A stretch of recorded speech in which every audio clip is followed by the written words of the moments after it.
ప్రభువునందు మిక్కిలి ప్రియులరా, ప్రభు అయిన యేసుక్రీస్తు ప్రశస్త నామములో ఇక్కడ కూడి ఉన్న దేవుని బిడ్డలైన మీకందరికీ కూడా నా హృదయపూర్వకమైన ప్రేమ వందనాలు. అలాగే విశ్వాసవాక్కు అనే ఆధ్యాత్మిక కార్యక్రమాన్ని వీక్షించుచున్నటువంటి మా శ్రోతలైన మీకందరికీ కూడా హృదయపూర్వకమైన వందనాలు. ఎలా ఉన్నారు? బాగున్నారా? మీరు బాగుండాలని తప్పక మా ప్రార్థనలు మిమ్మల్ని మేము జ్ఞాపకం చేసుకుంటూ ఉన్నాం.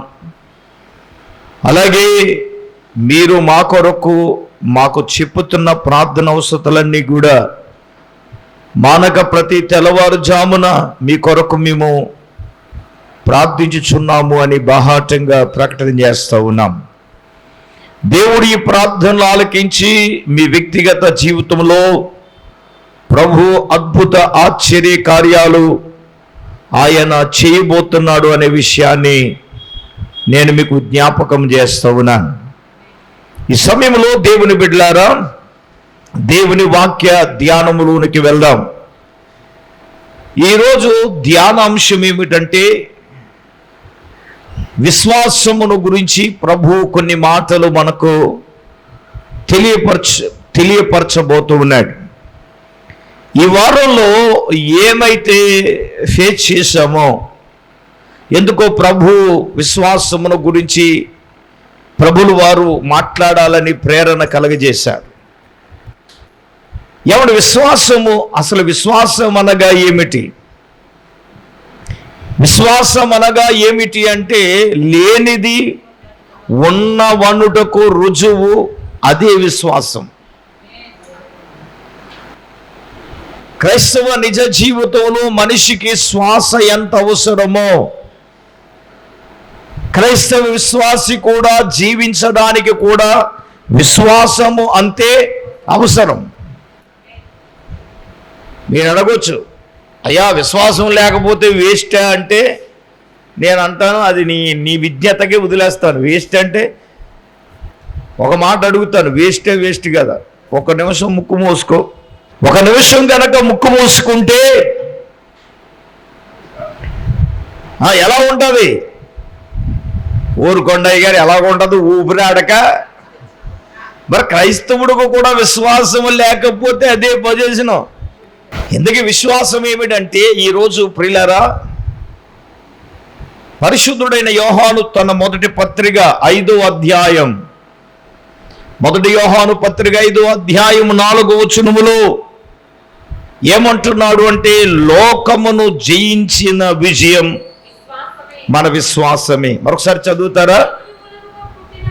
దేవుని మూలంగా పుట్టిన వారందరూ లోకాన్ని జయిస్తారట. లోకాన్ని జయించిన విజయము మన విశ్వాసమే. దేవుని సంగమా, దేవుని బిడ్డలారా, పరిశుద్ధాత్మ దేవుడు నిశ్చయముగా ఈ రాత్రి మనతో మాట్లాడే అత్యంత కీలకమైనది ఏమిటంటే, దేవుని మూలంగా పుట్టినవాడట లోకాన్ని జయిస్తాడట. మనం అందరం ఎలా పుట్టాము? దేవుని మూలంగా పుట్టాం. ఎలా పుట్టాం? ఊరుకోండి సార్, దేవుని మూలంగా ఎలా పుడతాం? మా అమ్మ కంటే వచ్చిందని అమాయకంగా చూస్తున్నారు. రైట్, మేము మనిషికి 2 జన్మాలు. ఒకటి తల్లిదండ్రులకు పుట్టిన శారీరక జన్మ అయితే, దేవుని మూలంగా దేవుడు అన్నాడు కదా, సత్యవాక్యం వలన నేను మిమ్మలను కంటిని అన్నాడు. యాకోబు రాసిన పత్రికలో 1వ అధ్యాయంలో బహుశా మేబీ అది 20వ వాక్యమో 22వ వాక్యం, ఒకసారి మనం చూద్దాం. 18వ వాక్యం అండి. యాకోబు రాసిన పత్రిక 1వ అధ్యాయం 18వ వచనం. ఆయన తాను సృష్టించిన వాటిలో మనము ప్రథమ ఫలముగా ఉండునట్లు. ఎలాగండి? సత్యవాక్యము వలన తన సంకల్పము ప్రకారము మనలను కన్నాడట. ఎలాగండి? దేవుని సంగమా, దేవుని బిడ్డలారా, తన సంకల్పము ప్రకారముగా తన వాక్యమును బట్టి ఆయన మనల్ని ఏం చేశాడు? కన్నాడు. కాబట్టి మనము దేవుని మూలంగా పుట్టాం. దేవుని మూలంగా పుట్టడం ఏంటంటే తన వాక్య సత్యవాక్యము వలన దేవుడు మన కన్నాడు కాబట్టి ఆధ్యాత్మికంగా మనము దేవుని వాక్యం ద్వారా. ఇంకొక మాట మీకు క్లియర్గా నేను చెప్పాలనుకుంటున్నాను. పేతురు రాసిన మొదటి పత్రిక 1వ అధ్యాయం 22వ వాక్యాన్ని కూడా మనం చదువుదాం.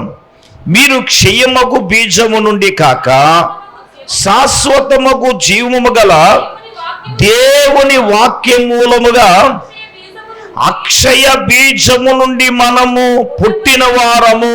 చాలండి, క్షయమైపోయే బీజము నుంచి మనం పుట్టలేదట.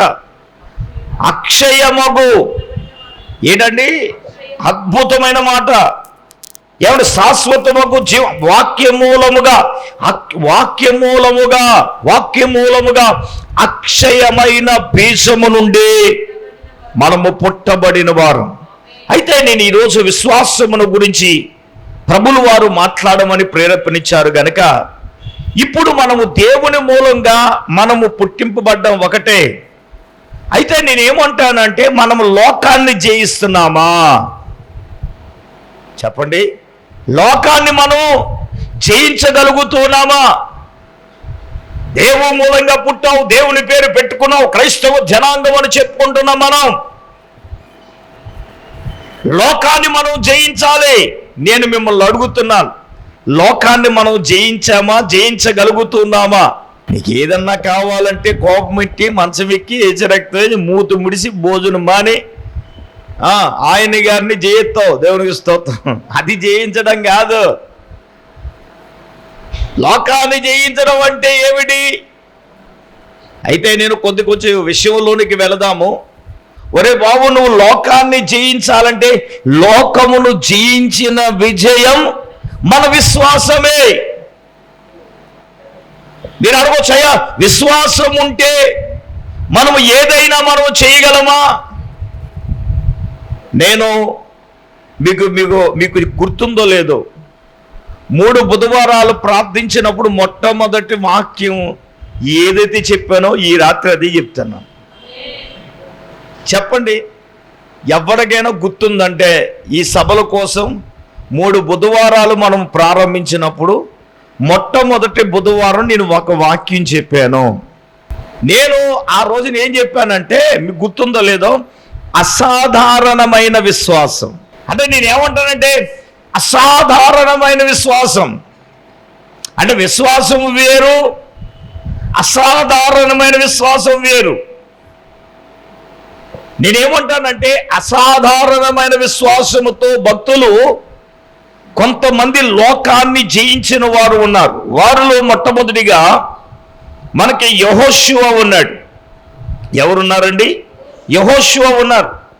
యెహోషువ గ్రంథము 10వ అధ్యాయం మనము 12, 11, 12, 13 వచనాలు గమనించినప్పుడు ఒకసారి చదువుతారా? చదవండి.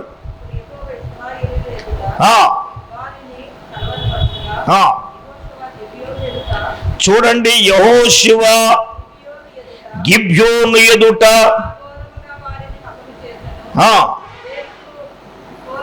12వ వచనానికి వచ్చేద్దాం.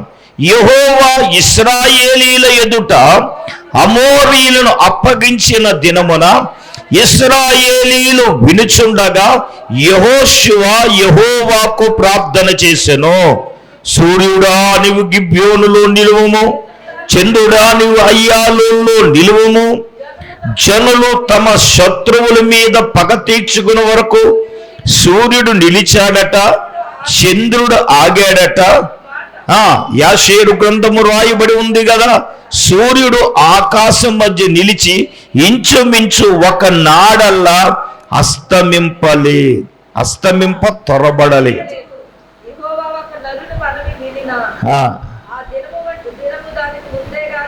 దానికి ముందే గాని దాని తర్వాతే గాని ఉండలేదు. ఇప్పుడు భక్తుడైన యెహోషువ ఇశ్రాయేలీల ఎదుట వాళ్ళ శత్రువులైన అమోరీయులను అప్పగించినప్పుడు యెహోషువ అతడు చేసిన అసాధారణమైన విశ్వాసముతో చేసిన ప్రార్థన. ఏంటి అసాధారణమైన విశ్వాసముతో అతడు చేసిన ప్రార్థన ఏమిటి అనంటే, సూర్యుడా చెప్పండి, సూర్యుడా నువ్వు గిబ్బోనులో ఆగు, చంద్రుడా నీవు అయ్యాలో ఆగు. మళ్ళీ ఆగమంటే ఆగుతాడా? ఆగుతాడు అంటే ఆగుతాడు, అంతే కదా మరి. అంటే చూసేవాడికి ఎటకారంగా ఉంటుంది. ఆ సూర్యుడు పొద్దు పుడితే చెయ్యి అడ్డెట్టగలడా? ఏమండి అది సాధ్యమా? సూర్యుడు అస్తమింపకుండా ఎవడు ఆపలేడు. కానీ నేనేమంటాను, అది దేవునికే సాధ్యమని మనం అంటూ ఉంటాము. కానీ ఒక నరుడైన యెహోషువకు కూడా అతడు అసాధారణమైన విశ్వాసముతో అతడు ప్రార్థన చేసినప్పుడు దేవుడు ఒక రోజల్లా సూర్యుడిని చంద్రుడిని ఆపేశాడు. చప్పలు కొట్టను గట్టిగా. ఇంకొక మాట ఉంది, అక్కడ ఇచ్చిన స్టేట్మెంట్ ఏంటంటే యెహోషువ ప్రార్థన విన్న అతని తర్వాత కానీ అతని ముందు తర్వాత కానీ ఇంకెవరో లేరంట. రీసెంట్గా శాస్త్రజ్ఞులు పరిశోధనలో తేలింది ఏంటంటే, సృష్టి ఆది నుండి ఇప్పుడు వరకునట ఒక రోజల్లా ఆగింది అనేది వాళ్ళ పరిశోధనలో తేలింది. కానీ వాళ్ళ బుర్రలో పట్టేసుకుంటున్నారంట. ఎవరు? శాస్త్రజ్ఞులు. వాళ్ళకి అర్థం కావట్లేదు. అప్పుడు వాళ్ళలో ఒక ఆయన అడిగాడట, ఒక క్రిస్టియన్ శాస్త్రవేత్త ఉంటే, ఒరే బాబు ఇలాగుందరా అని అంటే, ఒరే బైబిల్ చదవండిరా అని వాళ్ళకి బైబిల్ ఇచ్చాడట. బైబిల్ ఇస్తే వారు బైబిల్ చదువుతూ ఉంటే ఈ యెహోషువ గ్రంథం 10వ అధ్యాయం వచ్చేటప్పటికల్లా ఆగిపోయారంట అక్కడ. ఎందుకు? వాళ్ళు ఏదైతే పరిశోధనలో తేలిందో, సృష్టి ఆది మొదలుకొని ఒక రోజల్లా సూర్యుడు నిలిచిపోయాడు, చంద్రుడు ఆగిపోయాడు అనే సంగతి. అంటే ఏంట్రా మాకు అర్థం కావట్లేదు. నిజమేరా, యెహోషువ అనే ఒక భక్తుడు ప్రార్థన చెయ్యగా సూర్యుడు ఒక రోజల్లా చంద్రుడు ఒక రోజల్లా చరిత్రలో ఆగిపోయాడు. ఆమేన్, ప్రైజ్ ది లార్డ్. గట్టిగా చెప్పండి హల్లెలూయా.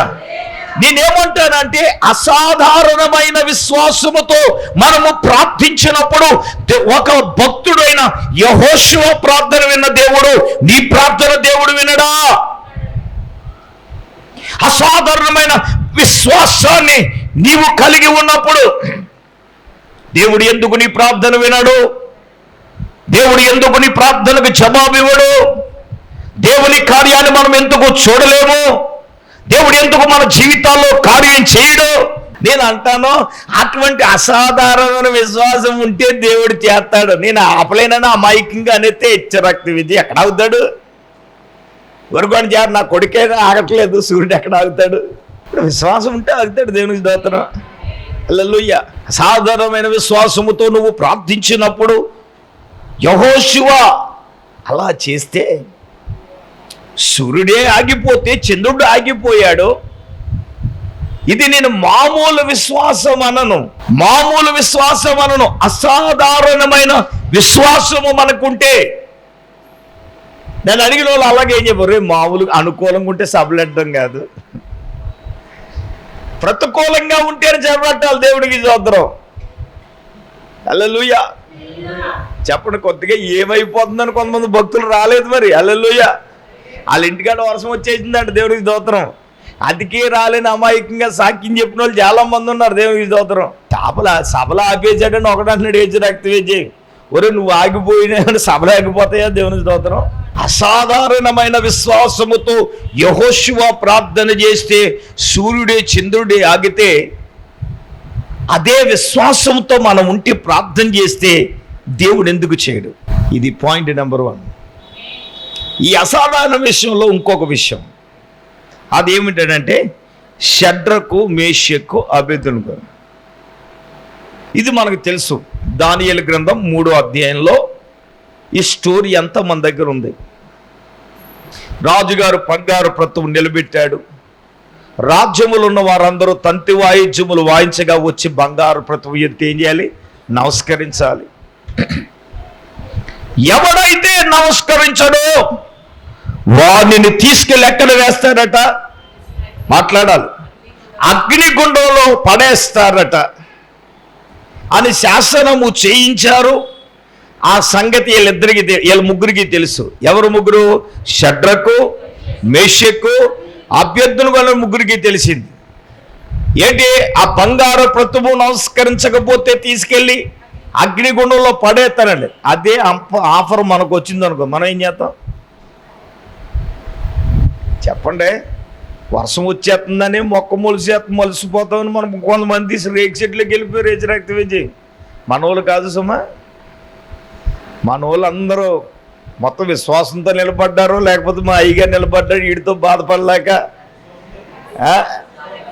అది దేవుడు ఇప్పుడు కరెక్ట్గా వచ్చింది మీ నోట, దేవునికి ఇస్తారు. అది నేనేమనుకుంటున్నానంటే నా బిడ్డలందరూ విశ్వాసంతో నిలబడ్డారని నేను అంటాను. ఆమేన్. కానీ అక్కడ వెళ్ళింది నా బిడ్డలు ఎవరు వెళ్ళలేదు, అది నాకు తెలుసు. నా బిడ్డలు ఎవరు వెళ్ళలేదు, అలాగే నిలబడిపోయారు. దేవునికి స్తోత్రం చెప్పండి, గట్టిగా చెప్పండి, బిగ్గరగా చెప్పండి, చేతులెత్తి చెప్పండి హల్లెలూయా.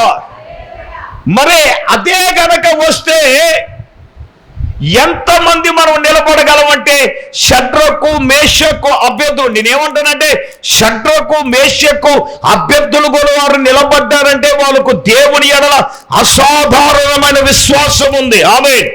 ఏంటి ఆ విశ్వాసం అంటే తాను నమ్మిన తన దేవుని ఎదుట తప్ప ఎవరి ఎదుట మోకరించరు, ఎవరిని సేవించరు, ఎవరిని ఏం చేయరండి, నమస్కరించరు. ఏంటి సార్ విశ్వాసం ఉంటే సరిపోతా, రాజుగారు తలుచుకుంటే ఏదైనా చేయగలను. అగ్నిలో తీసుకెళ్ళి పడేస్తారు ప్రభువా. మరి మా అత్తమ్మ గారు లాంటిది ప్రభువా, నీకు తెలిసిన ఆయన బంగారు ప్రతిమ ఎదుట నమస్కారం చేస్తాను ప్రభువా, మనసంతా నువ్వే నాయన కానీ దాని ఎదుట నేను నమస్కరిస్తాను ప్రభువా. మరి అగ్నిలో పాడైపోతే నా కూతురు ఏమైపోద్ది నాయన, నా కొడుకు ఏమైపోతాడు నాయన, నా మనవరాలు ఏమైపోద్ది నాయన, నా మనవడు పెళ్ళి అవ్వాలి నాయన. అంత ఆశ ఉందా? స్తోత్రం. దేవుడు మీ ఆశ తీర్చునుగాక. చెప్పండి గట్టిగా హల్లెలూయా. మరి ఇప్పుడే ఈ అగ్నిగుండంలో పడేస్తే నా పని ఏమైపోతే? ఏదో మనసంతా సీరియల్ లాగా మనసంతా నువ్వే కానీ బొమ్మ ఎదురు నమస్కరిస్తానంటే ఏమైపోద్ది? హెచ్చరాక్తివే చేయి. నేను అగ్నిగుండంలో పడినా పర్లేదు, అగ్నిగుండంలో పడినా పర్లేదు, నేను రాజు నిలబెట్టిన బంగారు పతకం ఏం చేయను, అది ఆ విశ్వాసం. నాకేమవ్వదు.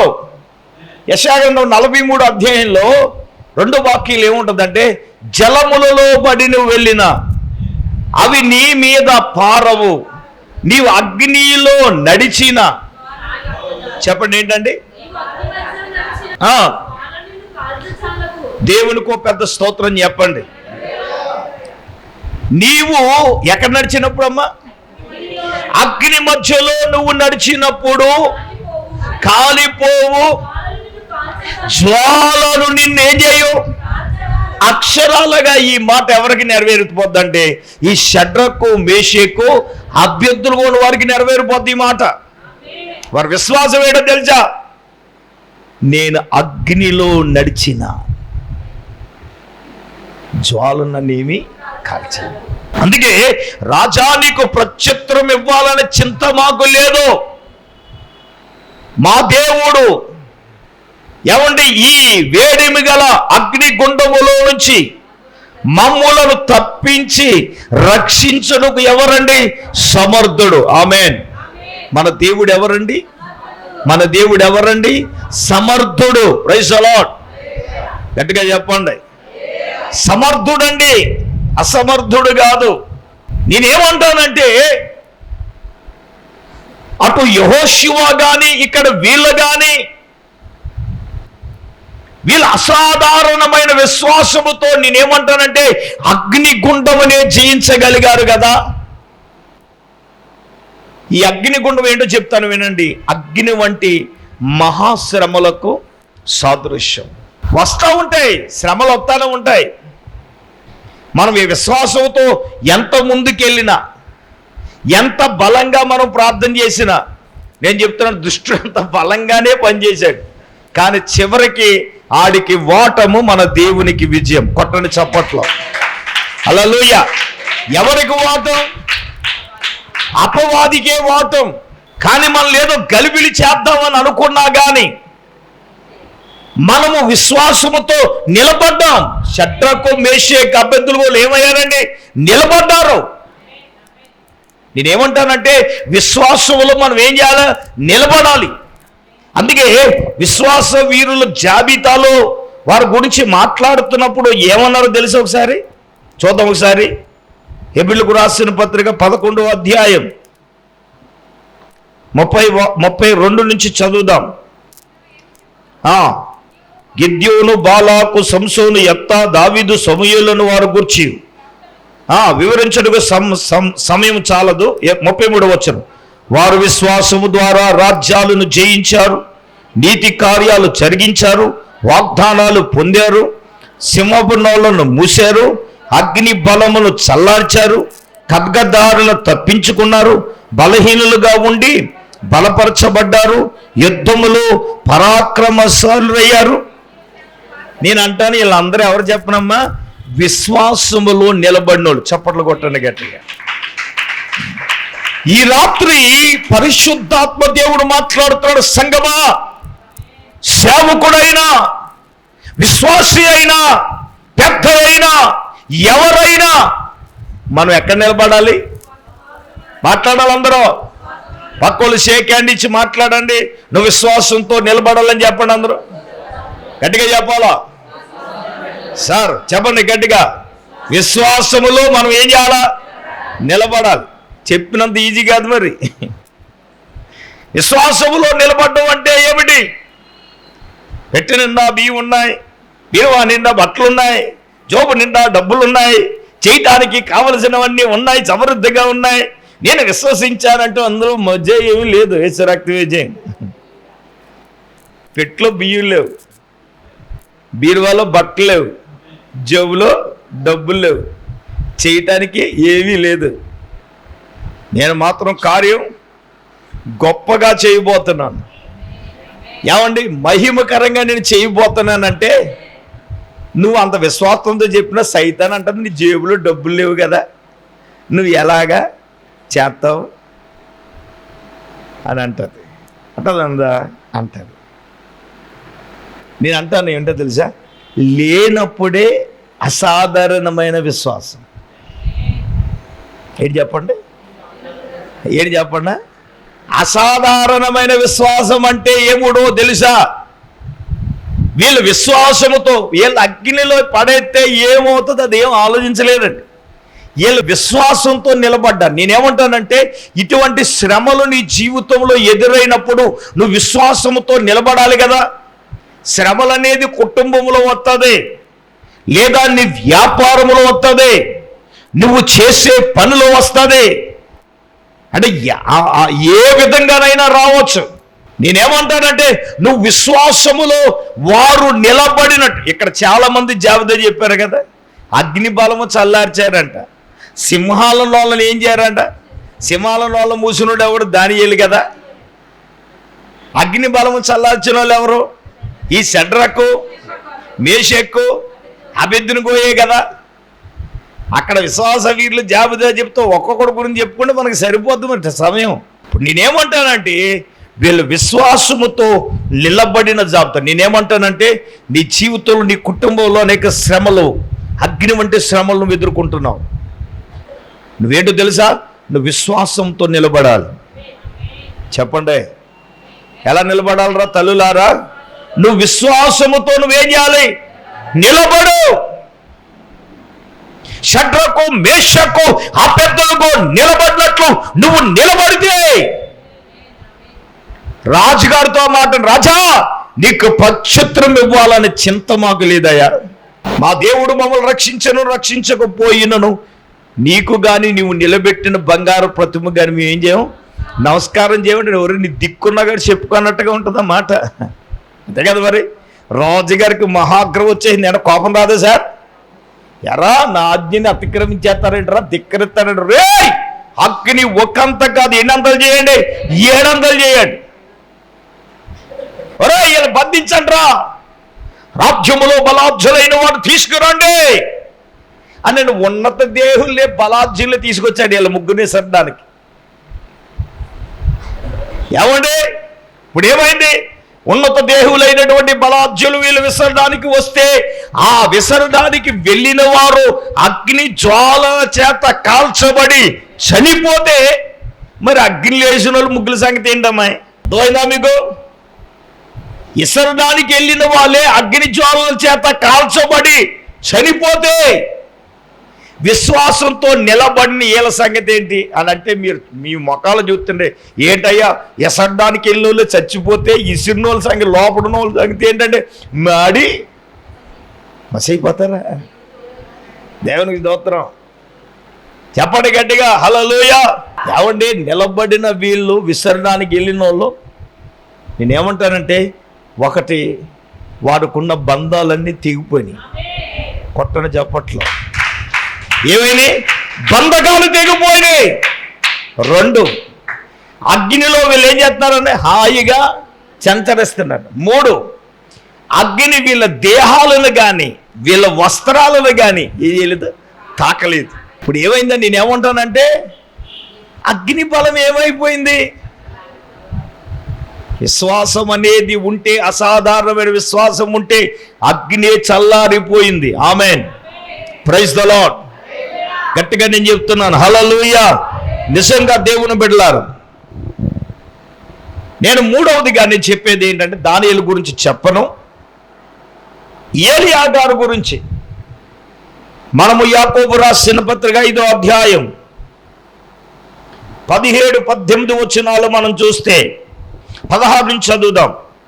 మీ పాపములు ఒకరితో ఒకడు ఒప్పుకొనుడి, మీరు స్వస్థత పొందినట్లు ఒకరి కొరకు ఒకడు ప్రార్థన చేయండి. నీతిమంతుని విజ్ఞాపన మనఃపూర్వకమైనదై బహుబలము గలదై ఉండెను. ఏలియా మన వంటి స్వభావము కలిగిన మనుషుడే. వర్షింపకుండినట్లు అతడు ఆసక్తితో ప్రార్థన చేయగా 3.5 సంవత్సరాల వరకు వర్షింపలేదు. అతడు మరలా ప్రార్థన చెయ్యగా ఆకాశము వర్షం ఇచ్చాను, భూమి తన ఫలం ఇచ్చాను. గట్టిగా దేవుని స్తోత్రం చెప్పండి. దేవుని సంగమా, దేవుని బిడ్డలారా, ఇప్పుడు ఇక్కడ ప్రవక్త ఎవడు? ఆ దైవజనుడు అంటే ఏలియా గారు. ఎవరంట ఆయన? మన వంటి, చెప్పండి, మన వంటి స్వభావం కలిగిన మనుషుడే. ఎవరు? దైవజనుడైన ఏలియా. దైవజనుడైన ఏలియా కాదు, నేను కూడా ఎవరిని? మనిషినే కదా. మీరెవరు అంటే నీకెలాగ ముక్కు ఉందో ఆయనకి ముక్కు ఉంది, నీకెలా నోరుందో ఆయనకి అలాగే నోరుంది, నీకెలాగ ఆకలేస్తుందో ఆయనకి ఆకలేస్తుంది. ఆయన మనిషిరే. ఎంత కాగి చేత ఆహారం తినేంత మాత్రం ఆయన ప్రత్యేకమని అనుకోకండి. అంతే కదా మరి. పాపం అమాయకంగా ఎందుకు బలపరచడానికి అంటే అసలు ఆయన మరి ఆ కెరూతు వాగు దగ్గర కాకులు పట్టుకొచ్చినాయి కదండి ఆయనకి. చెప్పండి, పట్టుకొచ్చినా లేదా? కెరూతు వాగు నీళ్ళు తాగారుగా. అసలు విషయానికి వద్దాం.